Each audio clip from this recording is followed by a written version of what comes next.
അതിയായ പനി, ചുമ, ശ്വാസമുട്ടൽ, നെഞ്ചുവേദന, കഫക്കെട്ട് എന്നീ ലക്ഷണങ്ങൾ നിങ്ങൾക്കുണ്ടോ? എന്നാൽ അത് ഒരു ന്യൂമോണിയയുടെ ലക്ഷണമാകാം. എന്താണ് ന്യൂമോണിയ? ശ്വാസകോശങ്ങളെ ബാധിക്കുന്ന അണുബാധയ്ക്കാണ് നമ്മൾ ന്യൂമോണിയ എന്ന് പറയുന്നത്.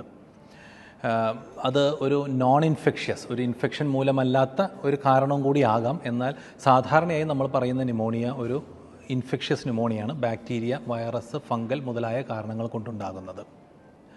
ഈ ന്യൂമോണിയ വന്നാൽ എന്തെല്ലാം സംഭവിക്കാം? ഒരു സീരിയസ് ആയ രീതിയിൽ ന്യൂമോണിയ വന്നാൽ അത് വളരെയധികം നമ്മളെ ബുദ്ധിമുട്ടിക്കുന്നതാകാം. ആശുപത്രികളിലോ അതുപോലെ തന്നെ നമ്മൾ പലപ്പോഴും ICUകളിലും വെന്റിലേറ്ററുകളിലും എത്തിപ്പെടാവുന്ന ഒരു കാരണമാണ് ന്യൂമോണിയ. ഇൻഫാക്റ്റ് നമ്മുടെ ഇന്ത്യയിലെ ഒരു ഇൻസിഡൻസ് എടുക്കുകയാണെങ്കിൽ അഡൽട്ട് മുതിർന്നവരിൽ നമ്മൾ 1000-ൽ ഒരു 10 പേരാണെങ്കിൽ അത് കുട്ടികളിൽ വരുമ്പോൾ 1000-ൽ ഒരു 400 പേരാണ് കണ്ടെത്തുന്നത് ന്യൂമോണിയ ഒരു വർഷം വരുന്നത്. കഴിഞ്ഞ വർഷം മാത്രം നോക്കുകയാണെങ്കിൽ 25 മില്യൺ കേസസ് ഓഫ് ന്യൂമോണിയാണ് കഴിഞ്ഞ വർഷം ഉണ്ടായിരുന്നത്.